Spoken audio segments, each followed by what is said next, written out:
Bismillah wassalatu wassalamu ala rasulillah wa ala alihi wa sahbihi ajma'in. Some of you had very interesting questions. Let me answer those first. Why did he want to kill children? What does he get from that? It's a psychological war. Somebody might be willing to lose their life, but they're much less willing to lose their child. If he can break these people's spirit, the easiest way to do it is to ruin their families, paralyze them emotionally. Then they'll not be motivated to do anything. They'll fall into a dark place. They'll be depressed for generations. So he'll crush their spirit because he recognizes that the more important thing is not their physical bodies, it's their mental state, it's their emotional state, it's their spiritual state. And he can destroy that by attacking children. It's actually psychological torture on top of just a crime against humanity. That's what he's trying to do. It's a sick tactic of war. A young man asked me, you think Allah put this in the Quran because people will use it again? I said, what do you think? Why would Allah go into so much detail about this one guy, Pharaoh, 67 times in the Quran? This guy by name. 70. Okay. By name. Why? Something about him. Something about his tactics. Something about his psychosis. Something about the way he ran his government is going to happen over and over again. There's going to be a Pharaoh everywhere. Sometimes there's even a Pharaoh inside a business. There's a Pharaoh inside a classroom. There's a Pharaoh inside, a school. There's a Pharaoh among friends. There's a Pharaoh yes, of course, in government, but in other places too. You could have a 2-bedroom apartment and be a Pharaoh on your 2-bedroom apartment. It's possible. We'll see that in a little bit. But let's get back to our story. Egypt is paralyzed. Do you remember the speech of the politicians, the generals? They said, whatever you do, we're never going to listen to you. Remember that? وَلَمَّا وَقَعَ عَلَيْهِمُ الرِّجْزُ. And when the society was on its knees, it fell apart on its knees. When that hit them, rijz means when an animal can't stand anymore. When Egypt collapsed. قَالُوا يَا Musa. These same generals came to Musa and said, hey, Musa, ud'u lana rabbak. Could you call your God for us? لَإِن بِمَا عَهِدَ عِنْدَكَ. Because your God has made a promise to you. لَإِن كَشَفْتَ عَنَّا الرِّجْزَ لَنُؤْمِنَنَّ لَكَ وَلَنُرْسِلَنَّ مَعَكَ بَنِي إِسْرَائِيلَ. If he removes these difficulties from us, we will accept what you're saying. We swear to you. We swear, we will accept what you're saying. Just get rid of these disasters. Get rid of the storms. Get rid of the locust. Get rid of the lice. Get rid of the frogs. Get rid of the blood. Just get rid of this stuff, please. It's been years. Get rid of this. We will let you go. We will let the Israelites go. We are ready to listen to you. What happened to your speech, boo? You just gave this whole speech. No matter what you do, we shall never listen to you. They're like, please call your God. We're ready to listen. The generals came. Pharaoh didn't come. The generals came. The generals are negotiating with Musa behind Pharaoh's back. Behind his back. They're not even telling Pharaoh. And Musa alayhi salam, Allah says something here that's so unique. It's so unique. Allah says when all of these signs came that basically humbled Egypt, how did the leadership respond? Allah says, فَاسْتَكْبَرُوا وَكَانُوا قَوْمًا مُجْرِمِينَ. They were arrogant and were criminal. But now we're reading, they were arrogant and criminal, but then they came to Musa and said, please pray to your God. That doesn't sound like arrogance. That sounds like humility, right? So how come Allah said they were arrogant and then He says they were acting humbly? This seems like a contradiction. Right in the previous ayah, Allah said they became arrogant. We're going to learn in the Quran there are two kinds of arrogance: Democratic and Republican. Let me tell you something. There's an arrogance where somebody comes to you and says, I don't like you. I think you're less than me. I think I'm better than you. And I will do everything I can to destroy you and your people. Open arrogance. There's someone else who has a knife in one hand and a handshake in the other hand. How are you? Really nice to meet you. Love what you've done with the place. I really think your religion's so interesting. Really great guy. Yeah, thank you. Thank you for inviting me. And they still have a knife in the other hand. You get it?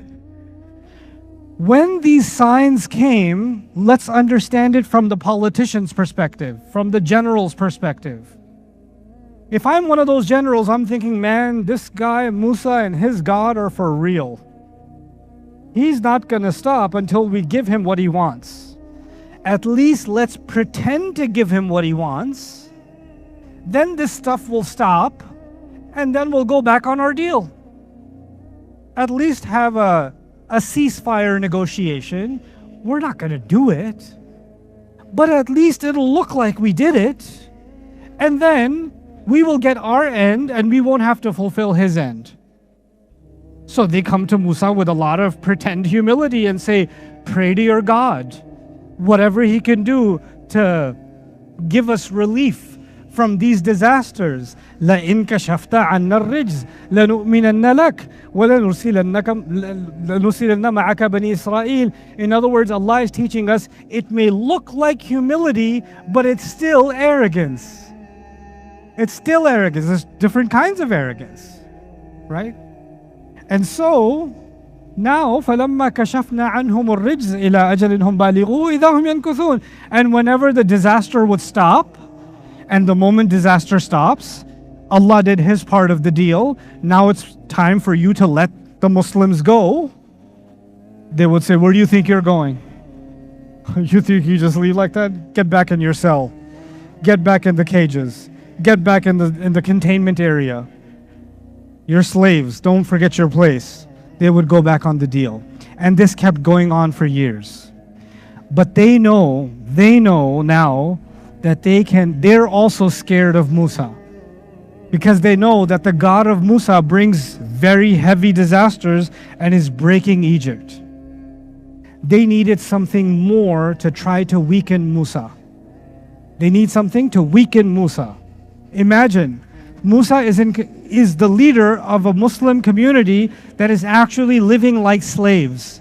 But they're scared of him and they need to find a way of making him weaker. Guess what their way of making him weaker was? We need to get some people inside the Muslim community that work for us. Because they recognize the enemy as the outsider, the Egyptian.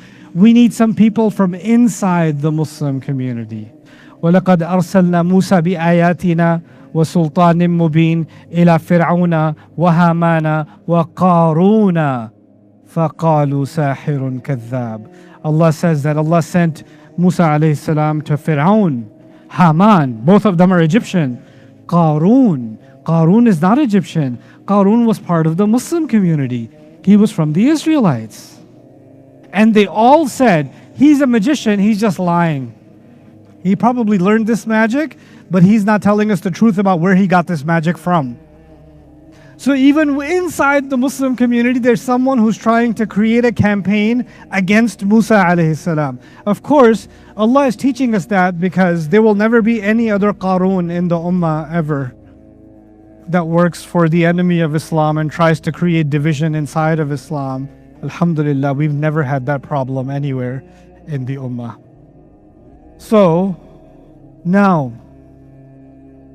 this time, when all the signs have happened, now what's happened? The stick turned into a snake, the hand turned white, the economic disaster, the rain dried up, the storm came, the blood came, the frogs came, the locusts came, the lice came. Oh my God, that's a lot. And this happened for years. And they tried to negotiate too, and those negotiations meaning they're humbled. They themselves are humbled. Now they hold another emergency meeting. Let's check out this meeting.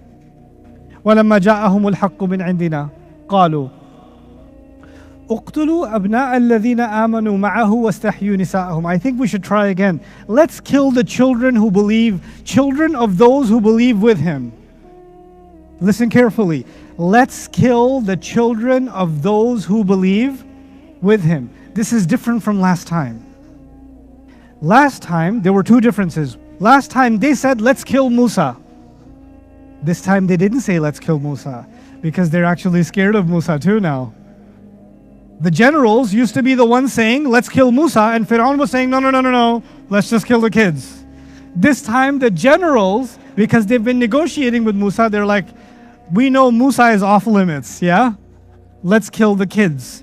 But not all the kids. Last time it was, we will kill all their children. This time they're saying, let's kill the children of those who believe with him. In other words, there are Muslims who don't go with Musa. And there are Muslims who go with Musa. Even inside the Muslims, there is a division. Let's do proper spying and intelligence on the Muslim community to find out which one of them is with Musa and which one of them is against Musa. Yes, I'm Muslim, but I don't believe in Musa's message. I think he's too extreme. I think he's getting us all killed. I don't like Musa's politics. I really don't like his stick. I really don't like his staff. Right? There are people like that. There are people that are under the influence of Qarun. And then there are those who believe with him. So they need to now really spy on the Muslim community to find out who is with Musa and who's not with Musa. And let's only kill the children of those who are with Musa. وَمَا كَيْدُ So now وَمَا كَيْدُ الْكَافِرِينَ إِلَّا فِي ضَلَالٍ. Allah says, and their plan is only going to fall apart. And when he says this, Pharaoh notices, hey, you guys used to encourage me to kill Musa. This time you didn't say kill Musa. You just said kill the kids. Are you scared of Musa? This is a big problem. If I'm scared of Musa, that's okay. But if my generals are scared of Musa, that means they're no longer scared of me. I'm going to lose my government. This is a big crisis. This is now a crisis inside the house. Pharaoh is like, oh my God, okay. This is a real emergency. My own generals are more scared of Musa than they are of me. I need to take some serious action now to regain control. وَقَالَ فِرْعَوْنَ ذَرُونِي أَقْتُلْ Musa. Pharaoh said, let me kill Musa myself. The time when they said, kill Musa, he said, no. The time when they said, just kill the children, he said, no. I'll kill Musa. Because he wants to show them who's boss. Let me kill Musa myself. And I found out you guys have been negotiating with Musa, telling him to pray to his God. Oh yeah? فَلْيَدْعُ رَبَّهُ. Let him call his God. Let me kill Musa myself. Let him call his God. إِنِّي أَخَافُ أَنْ يُبَدِّلَ دِينَكُمْ. I'm starting to worry that he's going to change your religion. He's not talking to the public. Who's he talking to? The generals. He's about to convert you guys. This is crazy. I have to kill him. You know, we learn in the Quran that Pharaoh did love Musa alayhi salam, but now a time came where he had to choose between his love of Musa and his love of power. And he made a very quick choice.